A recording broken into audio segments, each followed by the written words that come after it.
আল্লাহ তাআলা আয়াত নাযিল করে জানায়া দিয়েছে, আল্লাহ বলেন কুল্লু মান আলাইহা ফান ওয়া ইয়াবকা ওয়াজহু রাব্বিকা যুল জালালি ওয়াল ইকরাম। আল্লাহ বলেন পৃথিবীর মানুষেরা রে, এই পৃথিবীর মধ্যে এমন একটা সময় আসবে, কুল্লু মান আলাইহা ফান, পৃথিবীর কোনো কিছু আর অবশিষ্ট থাকবে না, সবগুলি ধ্বংস হয়ে যাবে। ওয়া ইয়াবকা ওয়াজহু রাব্বিকা যুল জালালি ওয়াল ইকরাম, থাকবে একমাত্র আমি আল্লাহ তাআলা, পৃথিবীর কোনো কিছুই থাকবে না, সব ধ্বংস হয়ে যাবে, মাসাকার হয়ে যাবে। আলহামদুলিল্লাহ, আল্লাহ সুবহানাহু ওয়া তাআলার শানে লাখ কোটি শুকর ও সুজুদ যে আল্লাহ সুবহানাহু মহিয়ান গরিয়ান সর্বশক্তিমান জিলকদ মাসের শেষ জুমায় আমাদের সকলকে প্রতি সপ্তাহের নিয়াজ জুমা নামাজ পড়ার উদ্দেশ্যে বীর সিংহপাড়া পূর্বপাড়া জামে মসজিদে আসার বসার কোরআন সুন্নাহর আলোকে কিছু কথা বলার শোনার তৌফিক দান করেছেন। এজন্য সকলেই হৃদয়ের আবেগ অনুভূতি উজাড় করে একই সুরে সমসুরে আল্লাহ তাআলার দরবারে কালিমাতুশ শুকর আদায় করে সকলেই বলে আলহামদুলিল্লাহ। লাখ কোটি দরুদ আর সালাম ইমামুল মুরসালিন খাতামুন নবীয়িন আফতাবে নবুয়ত শাহিনশাহে রিসালাত সুলতানে মদিনা আকায়ে নামদার তাজদারে মদিনা হাবিবে কিবরিয়া মুহাম্মদুর রাসূলুল্লাহ সাল্লাল্লাহু আলাইহি ওয়াসাল্লাম। সম্মানিত মুসল্লিয়ানে কেরাম, আমরা গত জুমাগুলিতে ধারাবাহিকভাবে আলোচনা শুনেছি আল্লাহ তাআলা আমাদেরকে পৃথিবীর মধ্যে পাঠাইছেন, কি উদ্দেশ্যে পাঠাইছেন, আমাদের গন্তব্য কোথায়। তো ধারাবাহিকভাবে আলহামদুলিল্লাহ আমরা আলোচনা শুনেছি করেছি। আল্লাহ তাআলা এই পৃথিবীর মধ্যে পাঠাইছেন আমাদেরকে জিন জাতি এবং ইনসানকে আল্লাহ তাআলার ইবাদতের জন্য, গোলামির জন্য, কিছু দিনের জিন্দেগি দিয়ে, হায়াত দিয়ে আল্লাহ তাআলা দেখতে চান বান্দা বান্দীরা কেমন আমল করে, কে কত সুন্দর আমল করে জিন্দেগি কাটায় আল্লাহ তাআলা জান্নাত অর্জন করে।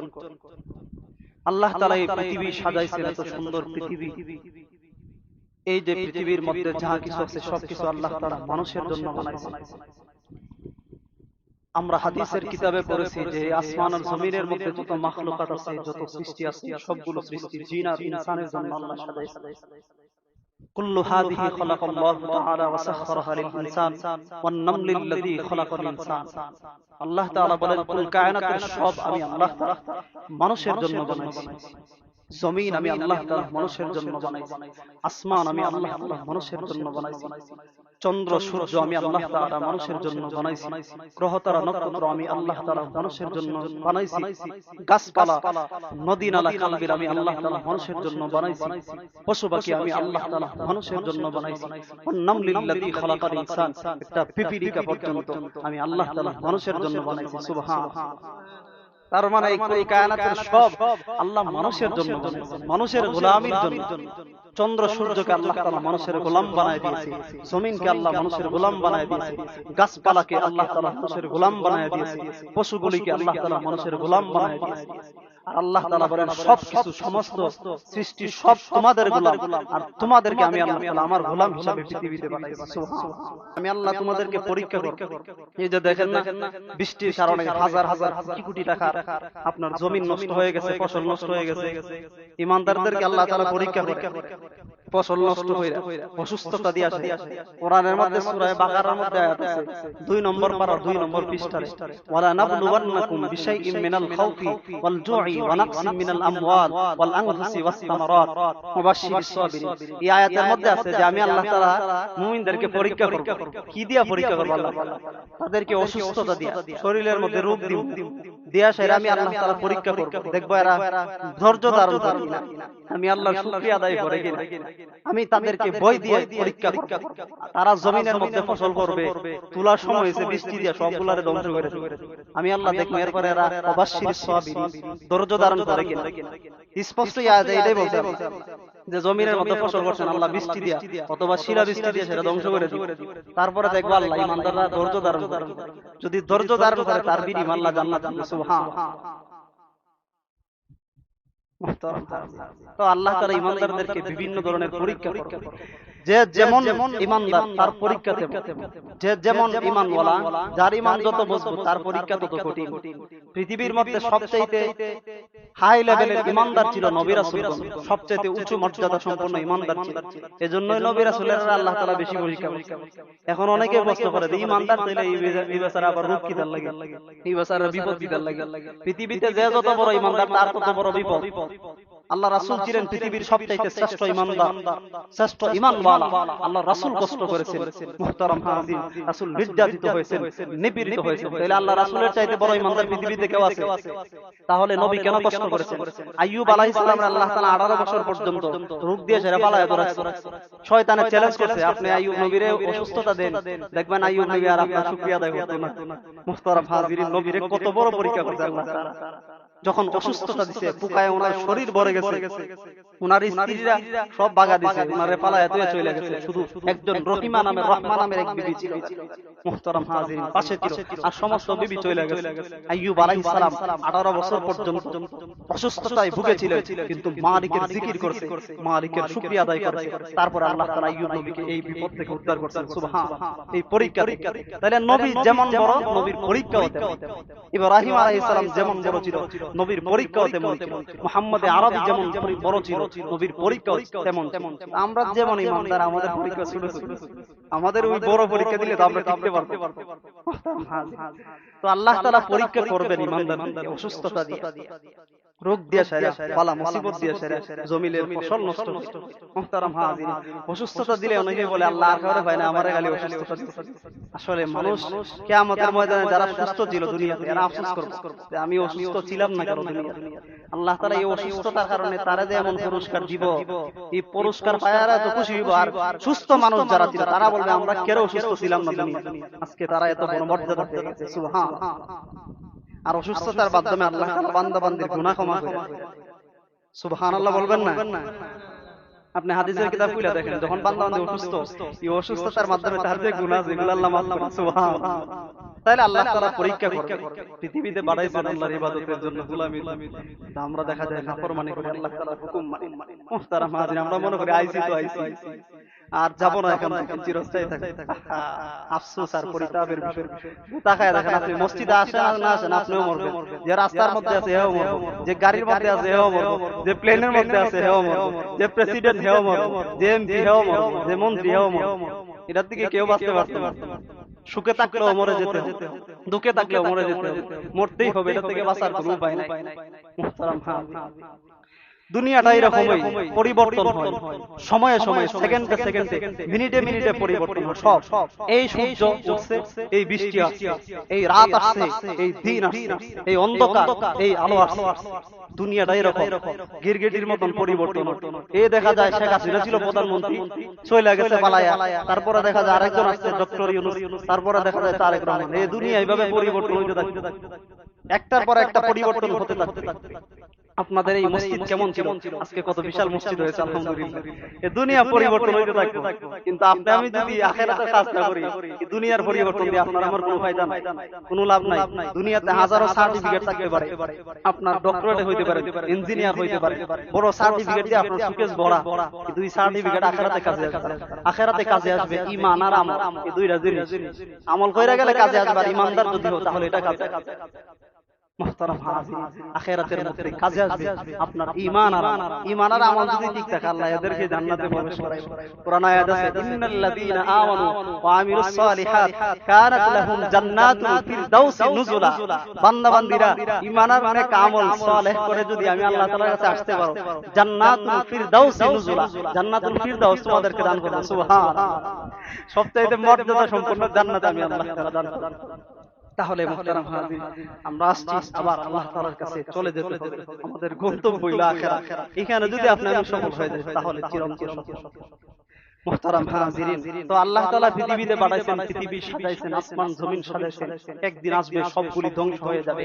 কোরআনের মধ্যে সূরা রহমানের মধ্যে আছে, আল্লাহ তাআলা আয়াত নাযিল করে জানায়া দিয়েছে, আল্লাহ বলেন কুল্লু মান আলাইহা ফান ওয়ায়াবকা ওয়াজহু রাব্বিকা যুল জালালি ওয়াল ইকরাম। আল্লাহ বলেন পৃথিবীর মানুষেরা রে, এই পৃথিবীর মধ্যে এমন একটা সময় আসবে, কুল্লু মান আলাইহা ফান, পৃথিবীর কোনো কিছু আর অবশিষ্ট থাকবে না, সবগুলি ধ্বংস হয়ে যাবে। ওয়া ইয়াবকা ওয়াজহু রাব্বিকা যুল জালালি ওয়াল ইকরাম, থাকবে একমাত্র আমি আল্লাহ তাআলা, পৃথিবীর কোনো কিছুই থাকবে না, সব ধ্বংস হয়ে যাবে, মাসাকার হয়ে যাবে ইসরাফিলের সিংহাসন। মুহতারাম হাজিরিন, যখন আল্লাহ তাআলা হাসরের ময়দান কায়েম করবে, সেদিন হাসরের ময়দানের এমন একটা ভয়াবহ অবস্থা হবে, আল্লাহ তাআলা সেদিন কুদরতের হুঙ্কার দিবেন, আল্লাহ তাআলা সেদিন রাগান্বিত থাকবেন। দুনিয়াতে আল্লাহ কাফেরের জন্য রহমান, ইমানদারের জন্য রহমান, কিন্তু কিয়ামতের ময়দানে আল্লাহ মুমিনদের জন্য থাকবেন রহমান, আর বেঈমানদের জন্য আল্লাহ তাআলা কহারিয়তের রূপ ধারণ করবে। আল্লাহ তাআলা সেদিন রাগান্বিত থাকবেন। আল্লাহ তাআলা যখন কিয়ামতের মানুষগুলি উঠে দাঁড়াবে, মানুষ এবং জিন্দাতি, সেদিন আল্লাহ তাআলা হুঙ্কার দিবে।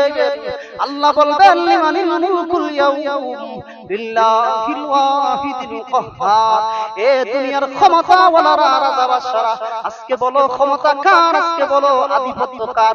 আল্লাহ নিজেই জবাব দেন লিল্লাহিল ওয়াহিদিল কাহ্হার, আজকে একমাত্র ক্ষমতা আমি আল্লাহ। সুবহানাল্লাহ। আজকে বলো ক্ষমতা কার? দুনিয়াতে আধিপত্য বহুত করছো, ফেরাউন, নমরুদ, কারুন, সাদ্দাত, ক্ষমতা ভাইয়া হাজার হাজার মানুষকে জবাই করছো, মারছো, আজকে বলো ক্ষমতা কার? মুহতারাম হাজির, হাসরের ময়দানে এমন ভয়াবহ অবস্থা হবে, সমস্ত মানুষ ইয়া নফসি নফসি বলতে থাকবে। 50,000 বছর চলে যাবে, আমাদের কাছে 50,000 বছর, আল্লাহ তাআলার কাছে মাত্র একদিন, মিকদারহু 50 আলফা সানা। তো হাসরের ময়দানে 50,000 বছর চলে যাবে, সূর্য কাছে চলে আসবে, জমিনটা তামা হয়ে যাবে, মানুষগুলি নবী রাসূলদের কাছে দৌড়তে থাকবে, হে নবী রাসূলগণ, আল্লাহ জান্নাতে দেখো তো বা জাহান্নামে বলেন তাড়াতাড়ি বিচারটা করার জন্য। আল্লাহ রাসূল সিজদায় পড়ে থাকবে, আল্লাহ তাআলা হুকুম করবেন, পয়গম্বর আজকে কান্নার দিন নয়, আপনি মাথা উঠান, ইসফাতু শাফা, আপনাকে শাফাতের অধিকার দিলাম, আপনাকে শাফাতে কুবরা দান করলাম। পয়গম্বর আপনি মাথা উঠান, আপনাকে আমি আল্লাহ তাআলা এই অধিকার দিয়ে দিলাম, আপনার যত উম্মত আছে যাকে খুশি তাকে নিয়ে আপনি বিনা হিসাবে তাদেরকে নিয়ে জান্নাতে চলে যান। সুবহান আল্লাহ রাসূল মাথা উঠাবে, নবী রাসূলদেরকে এক একটা আসন দিবে বসার জন্য, আল্লাহ রাসূল বসবে না। কিয়ামতের ময়দানে আল্লাহ তাআলা 5টা প্রশ্ন করবে, এই প্রশ্নের উত্তর না দিয়ে কোনো মানুষ সামনে যেতে পারবে না। আল্লাহ তাআলা জিজ্ঞাসা করবেন, তোমাদেরকে যে আমি আল্লাহ হায়াত দিয়েছিলাম, এই হায়াতটা কিভাবে ব্যয় করছো? তোমাকে যে আমি আল্লাহ তাআলা যৌবন দিয়েছিলাম, এই যৌবনটা কোন কাজে ব্যয় করছো? তুমি যে সম্পদ অর্জন করছো, এটা হালাল পথে অর্জন করছো কিনা? সম্পদ যে ব্যয় করছো, এটা হালাল পথে করছো কিনা? দাও আজকে এগুলোর উত্তর দাও। এই প্রশ্নগুলোর উত্তর না দিয়ে কোনো মানুষ চাইতে পারে না। আজকে আমাদের কাছে সময় নাই, 5 বেলার ভিতরে মালিককে 1 ঘন্টা সময় দিব, 5 ওয়াক্ত নামাজে 1 ঘন্টা সময় আমাদের কাছে নাই। আল্লাহ তাআলা সময়ের হিসাব হিসাবে কোরআনের মধ্যে। মুহতারাম হাজিরিন, আল্লাহ তাআলা সেদিন মানুষগুলির কাছে হিসাব চাইবেন, পৃথিবীর মানুষেরা রে, আমি আল্লাহ তাআলা যেই সময় দিয়েছিলাম, সময়ের হিসাব দাও। 24 ঘন্টা সময় আমি আল্লাহ তাআলা দিন রাত দিয়েছিলাম, তার ভিতরে আমি আল্লাহ তাআলাকে 1 ঘন্টা সময় তুমি দেও নাই। ফেসবুকের মধ্যে সময় আছে, ইউটিউবের মধ্যে সময় আছে, খেলার মধ্যে সময় আছে, ইতার সময় তুমি ঠিকই বাইর করছো। আর আমি আল্লাহর জন্য তুমি সময় দাও না 1 ঘন্টা সময়, 5 বেলা নামাজ আমি আল্লাহ ডাকছি। মুয়াজ্জিন যখন আল্লাহু আকবার আযানের দরিদে এই শব্দগুলি আমি আল্লাহর ছিল, আমার রাসূলের ছিল, আমি আল্লাহ নিজে রেখেছি তোমাদেরকে, আমার ডাকে আসো। আর পৃথিবীর মানুষের কথা অক্ষর করে পালন করো। আজকে হিসাব দাও, সময়ের হিসাব দিতে হবে আল্লাহ তাআলা। মুহতারাম হাজিরিন, তো কিয়ামতের ময়দানে এমন একটা অবস্থা হবে, আল্লাহ রাসূল সাল্লাল্লাহু আলাইহি ওয়াসাল্লাম যখন মাথা উঠাবেন, তখন 3টা জায়গায় মানুষগুলি পেরেশান থাকবে। যখন আমলনামা দেওয়া হবে, ডান হাতে দিবে নাকি বাম হাতে দিবে? হাদিসের মধ্যে আল্লাহ তাআলা কিয়ামতের ময়দানে যখন বিচারের কার্যক্রম শুরু করে দিবেন, আল্লাহ তাআলা ইনসাফের বিচার করবেন, কোন মানুষের প্রতি কোনো জুলুম করবেন না, যে যেমন পাবে তাকে তেমনই দেওয়া হবে। আল্লাহ তাআলা বেইনসাফি বিচার করবেন না দুনিয়ার মতন। দুনিয়ার সরদাররা তো টাকা পাইলে বিচারে ঘুরায় দেয়, মিথ্যারে সত্য বানায়া দেয়, সত্যরে মিথ্যা বানায়া দেয়, কিন্তু আল্লাহ তাআলা সেদিন ইনসাফের বিচার করবেন। দুনিয়াতে যারা ইনসাফের বিচার করে নাই, মানুষের উপরে জুলুম করেছে, গরিব মানুষ তার উপরে জুলুম করেছে, সে বিচার চাইছে কিন্তু সে বিচার পায় নাই, টাকার কারণে তার বিচারটা ঘুরাইয়া দিয়েছে। ওই মানুষগুলি তাদের বিরুদ্ধে আল্লাহর আদালতে জবাব দিতে হবে, তাদের বিরুদ্ধে অভিযোগ করবে। এই মানুষগুলা দাঁড়ায় দেবে সরদার, যারা বিচার করছে। আপনারা আল্লাহ তাআলা সরদার বানাইছে, একজন লিডার বানাইছে, আপনি আল্লাহ তাআলা শুকরিয়া আদায় করেন, সঠিক বিচারটা আপনি কায়েম করেন, না হলে আল্লাহর আদালতে জবাব দিতে দিব। কারণ ইনসাফওয়ালা বিচারের কাছে আপনি আটকে যাবেন, আমিও আটকে যাব। মুহতারাম হাজির, তো আল্লাহ তাআলা ইনসাফের বিচার করব, মানুষগুলোর হাতে আমলনামা ধরায়া দিবে। তখন নাফরমানদেরকে কিভাবে আমলনামা দিব জানেন? মুমিনদেরকে ডান হাতে আমলনামা দিবে, ডান হাতে তাদেরকে আমলনামা দেওয়া হবে। তারা পেয়ে বলবে, হ্যাঁ উমুকরাউ কিতাবে, এই দেখো আমার আমলনামা ডান হাতে চলে আসছে। যাদের হাতে ডান হাতে আমলনামা চলে আসবে তারা জান্নাতি হয়ে যাবে, তারা আনন্দে আত্মহারা হয়ে যাবে। সুবহানাল্লাহ, চিৎকার দিব, হ্যাঁ উমুকরাউ কিতাবে, এই দেখো আমলনামা পেয়ে গেছে। যেমন ফুটবল খেলার মধ্যে গোল হইলে চিৎকার দেয়, এই গোল হইছে। আপনার ক্রিকেট খেলার মধ্যে ছক্কা চার মারলে চিৎকার দেয়, ছক্কা চার গেছে। সবাই মিলে কিয়ামতের ময়দানে ঈমানদাররাও চিৎকার দিবে, আনন্দের চিৎকার। সুবহানাল্লাহ, এই দেখো ডান হাতে আমলনামা পেয়ে গেছে। আর নাফরমানদেরকে এদের ভিতরে দিয়ে আপনার হাত ঢুকায় আসে, পেটের ভিতরে ঢুকায়া বাহিরে নিয়ে আসে, তারপরে বাম হাতে আমলনামা হবে। এর বুকটারে ছিদ্র করে পেটের ভিতরে দিয়ে হাত ঢুকায়, তারপর তাকে আমলনামা। তখন এরাও আমলনামা পায়, মা আলি হাযাল কিতাব লা ইউগাদিরু সগীরাতাও ওয়ালা কাবীরা। আরে কেমন কেমন ছোট একটা আমল করছি, সুবহানাল্লাহ একবার কইছি, এটাও দেখা যায় লেখা। একবার একজনকে গালি দিছি, একবার একজনের হক নষ্ট করছি, এটাও দেখা যায় লেখা। আর এটা কেমন কেমন? আল্লাহ তাআলা আমাদের উপরে বেইনসাফি করেন। কাফেররা কইবে, বেঈমানরা কইবে যে আল্লাহ ইনসাফের বিচার করছে, আমরার উপরে জুলুম করেন। আল্লাহ তাআলা সেদিন বিচার করবে, তিনটা জায়গাতে মানুষ পেরেশান থাকবে। ফুল সিরাতের পুল যখন পার হবে, হাউজে কাউসার যখন মানুষ দাঁড়ায় থাকবে 50,000 বছর, এমন পানির পিপাসা লাগবে, তখন মুমিনরা, আল্লাহ রাসূল সাল্লাল্লাহু আলাইহি ওয়াসাল্লাম মুমিনদেরকে হাউজে কাউসারের পানি পান করাবে। এটা মধুর চাইতেও, আপনার মধুর চাইতেও মিষ্টি, দুধের চাইতেও সাদা। এই পানি যখন আল্লাহ তাআলা আল্লাহ রাসূলকে অধিকার দিয়েছেন এই পানি পান করানোর জন্য, হাউজে কাউসারের নবী পেয়ালা নিয়ে দাঁড়ায় থাকবে, ঈমানদারদেরকে এই পানি পান করায় দিবে, জান্নাতে যাওয়ার আগ পর্যন্ত তাদের আর পিপাসা লাগবে না। সুবহানাল্লাহ। আর কাফেররা যখন নিচে থাকবে, এদের মগজ টগজ সব গইল্লা নারী বুড়ি গইল্লা দেবে, এমন একটা অবস্থা। আর ঈমানদারদেরকে আল্লাহ রাসূল ওই পেয়ালা থেকে পান করায় দিবে। এখন যারা বেঈমান ছিল, যারা নবীর কথা মানে না, এরাও যাইবো পানি আনতে। যখন নবীর কাছে যাবে আল্লাহ তাআলা তখন পর্দা দিয়ে দিবে, হিজাব দিয়ে দিবে, তাদের সামনে পর্দা পড়ে যাবে। আল্লাহ রাসূল বলেন, আমি তাদেরকে দেখি না। তখন বলবে আল্লাহ তাআলা, ওই সমস্ত উম্মত আপনার হুকুম পালন করে নাই, আপনার তরিকা অনুযায়ী চলে নাই, এরা নামে শুধু আশিক রাসূল দাবি করত, এজন্য আজকে তাদের সামনে আমি আল্লাহ তাআলা পর্দা দিয়ে দিয়েছি। এরা নামদারি ছিল, আপনার আশিক রাসূল দাবি করত কিন্তু আপনার অনুসরণ করত।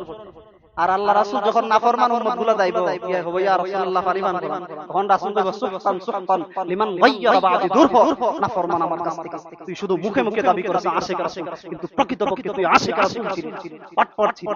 যাও সুবহান সুবহান লিমান গায়্যারা বাদি, দূর হয়ে যাও। তখন হাউজে কাউসারে পানি পাবে।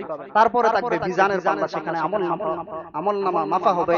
ঈমানদারদের আমল যখন ঘাটতি দিবে, যখন নবীর উপরে দুরূদ পড়েছেন, নবী দুরূদের ঘাটতি নিয়ে এসে আপনার ওই মিজানের পাল্লাতে রেখে দিবেন। সুবহানাল্লাহ, তখন দেখা যাবে নেকির পাল্লাটা ভারী হয়ে যাবে, ঈমানদারদেরকে আল্লাহ জান্নাত দিবেন। সুবহানাল্লাহ, নাফরমানদের নেকির পাল্লা ভারী হবে। মুহতারাম হাজির, আরেকটা জায়গা হলো ফুলসিরাতের পরে, চুলের চাইতেও চিকন, এমন একটা চিকন থাকবে, এমন ধারু থাকবে, এটা দিয়ে ঈমানদাররা পার হইব। এক একজন স্পিডে যাবে বিদ্যুতের গতিতে, এক একজন যার যার আমল অনুযায়ী ওই গতিতে যাইব।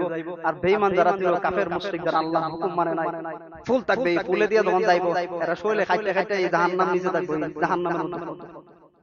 মুহতারাম হাজির, আর জাহান্নামীরা এমন আযাব দেব হইব, কত কঠিন আযাব দিবে।